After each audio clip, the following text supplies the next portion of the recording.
Perhatian, PDKT online akan dimulai beberapa saat lagi. Mari siapkan hati kita untuk memuji dan menyembah Tuhan.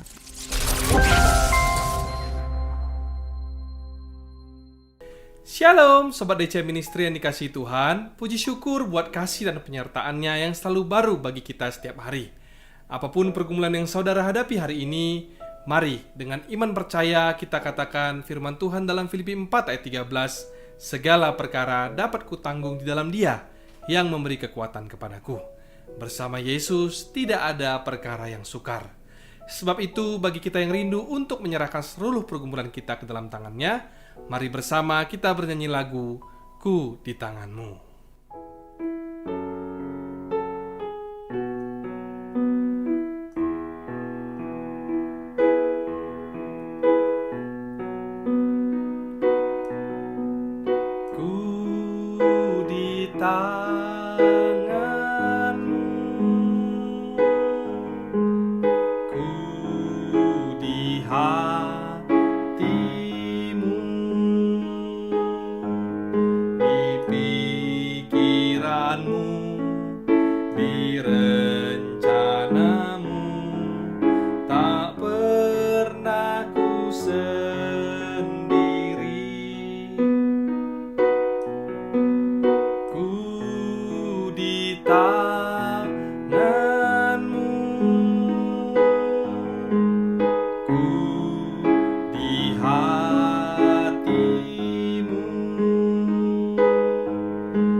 Mari kita bersatu di dalam doa.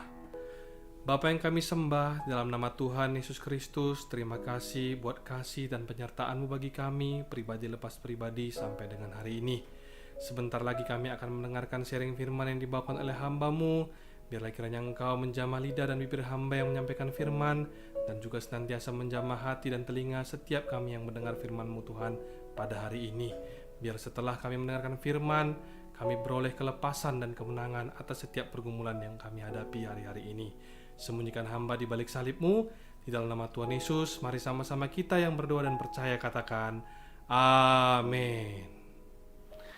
Sobat DC Ministry yang terkasih dalam Tuhan Yesus, pada kesempatan kali ini, sharing kita akan berfokus kepada bagaimana agar kita bisa menang dalam setiap pergumulan. Sebab itu, sharing kali ini saya beri judul, Rahasia Memenangkan Pergumulan Hidup. Ayat firman Tuhan yang menjadi landasan sharing kita hari ini diambil dari kitab Roma pasal ke-12 ayatnya yang ke-12. Demikian firman Tuhan. Bersukacitalah dalam pengharapan, sabarlah dalam kesesakan, dan bertekunlah dalam doa. Saya percaya bahwa ketiga hal yang kita baca barusan tadi itu semua merupakan rahasia untuk memenangkan setiap pergumulan yang kita hadapi di dalam hidup ini. Kita akan langsung membahas satu persatu, dimulai dengan yang pertama, yaitu bersukacitalah dalam pengharapan. Ibrani 6 ayat 19 berkata, pengharapan itu adalah sau yang kuat dan aman bagi jiwa kita yang telah dilabuhkan sampai ke belakang tabir. Ibaratkan ketika sebuah kapal yang sedang merapat di dermaga, tentu saja awak kapal tersebut harus membuang sauh atau jangkar agar kapal tersebut tidak hanyut dibawa oleh gelombang. Kalaupun nantinya ada gelombang maupun angin yang berhembus dengan kencang, maka kapal tersebut hanya akan bergoyang dan tidak akan jauh beranjak dari tempatnya berlabuh. Demikianlah juga halnya dengan pengharapan kita sebagai orang percaya. Pengharapan itu sangat diperlukan agar kita tidak goyah saat badai ataupun gelombang hidup menerpa. Hanya Tuhanlah satu-satunya tempat kita berharap. Sebab ketika kita berharap pada manusia ataupun yang lain, maka sangat mungkin kita akan menjadi kecewa. Agar kita bisa selalu bersuka cita dalam pengharapan, maka ingatlah firman Tuhan yang tertulis dalam Roma 8 ayat 28 yang berkata, Allah turut bekerja dalam segala sesuatu untuk mendatangkan kebaikan bagi mereka yang mengasihi Dia, yaitu bagi mereka yang terpanggil sesuai dengan rencana Allah. Kita bersuka cita karena kita punya kepastian bahwa di dalam Tuhan apapun yang terjadi pasti ujungnya akan mendatangkan kebaikan. Sekalipun kita sempat melakukan kesalahan ataupun dosa yang membuat kita jauh dari kehendak-Nya, tetapi di saat kita kembali kepada jalan kebenaran alias bertobat, maka akan ada kesempatan kedua bagi kita. Dan Tuhan akan bekerja melalui setiap kesempatan untuk mengubah segala sesuatunya menjadi kebaikan. Cerita yang biasa kita dengar di sekolah minggu tentang Nabi Yunus bisa menjadi salah satu contohnya. Yunus pada awalnya disuruh Tuhan untuk memberitahukan bangsa Niniwe agar mereka bertobat. Namun, Yunus malah lari dari panggilan tersebut. Dia pergi naik kapal, berlayar jauh dari Niniwe dan berakhir ditelan oleh seekor ikan besar. Kemudian Yunus bertobat dan akhirnya kembali menjalankan perintah Tuhan tersebut. Para ahli teolog meyakini kalau Yunus sebenarnya mati saat ia ditelan ikan. Zat-zat asam yang ada dalam perut ikan tentu dapat menghancurkan setiap benda yang dianggap sebagai makanan.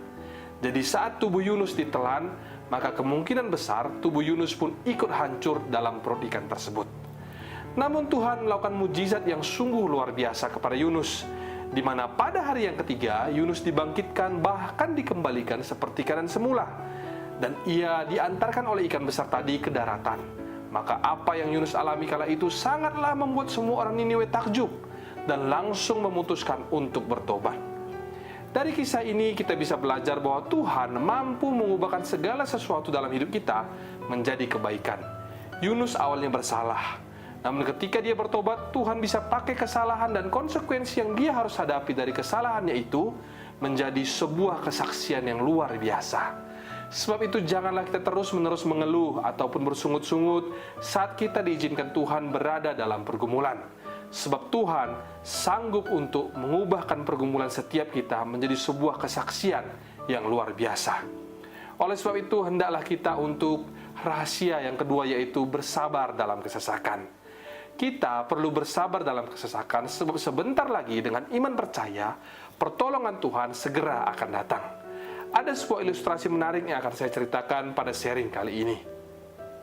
Suatu hari ada seorang ayah dan anaknya hendak berlibur ke daerah pegunungan. Di tengah perjalanan, anak ini dengan begitu semangatnya berkata, "Ayah, lihatlah, kita sudah mau sampai," sambil menunjuk ke arah gunung yang mereka tuju.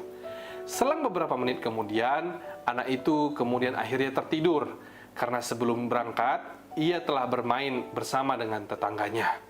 Saat dia terbangun, membuka mata, lalu melihat sekeliling, ternyata mereka belum juga sampai.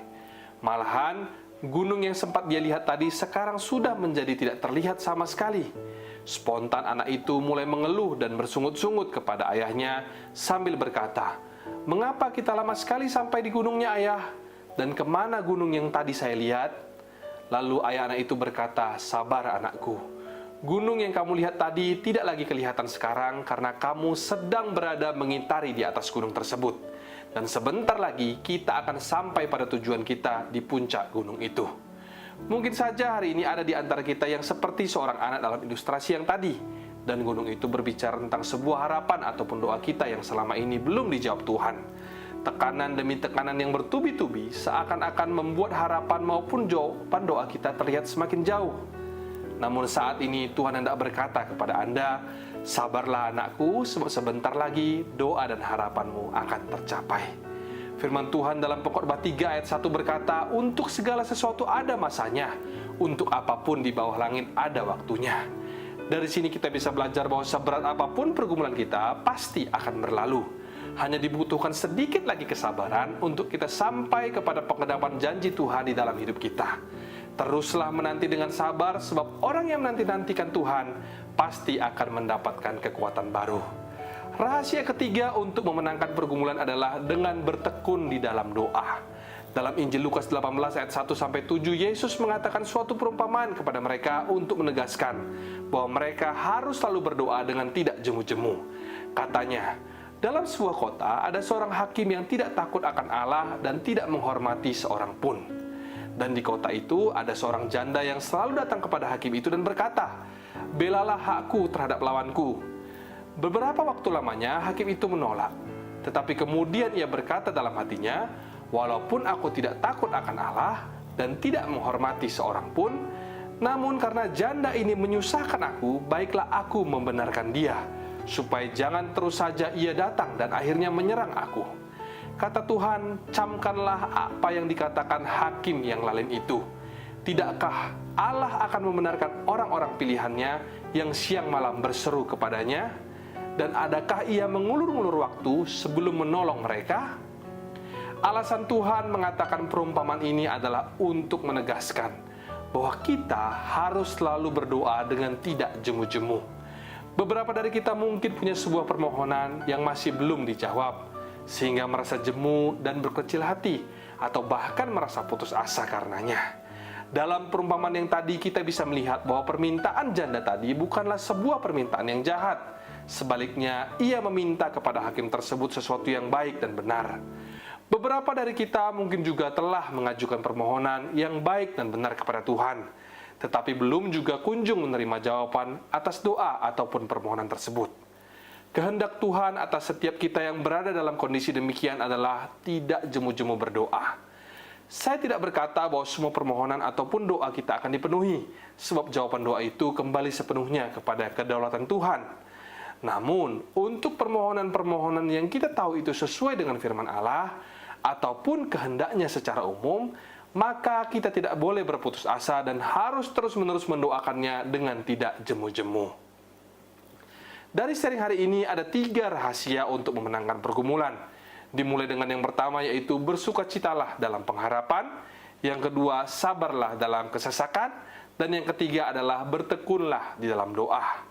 Saya rindu dengan mengaplikasikan 3 rahasia ini, kita semua, baik itu saudara maupun saya, akan segera bangkit menjadi lebih daripada pemenang.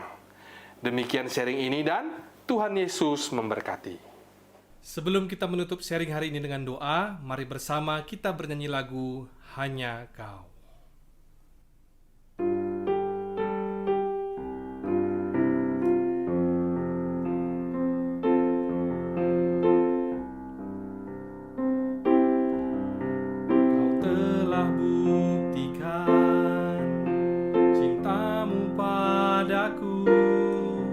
Kau membayarku dengan hidupmu, ku bersyukur. Yang ada padaku semuanya milikmu, ku persembahkan seluruh hidupku di mezbahmu. Hanya Kau yang menjadi tempat jawaban, hanya Kau tempatku berharap. Berjalan bersamamu ku takkan goyah,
sebab tangan kasih-Mu tersedia bagiku. Selamanya Kau ku cinta.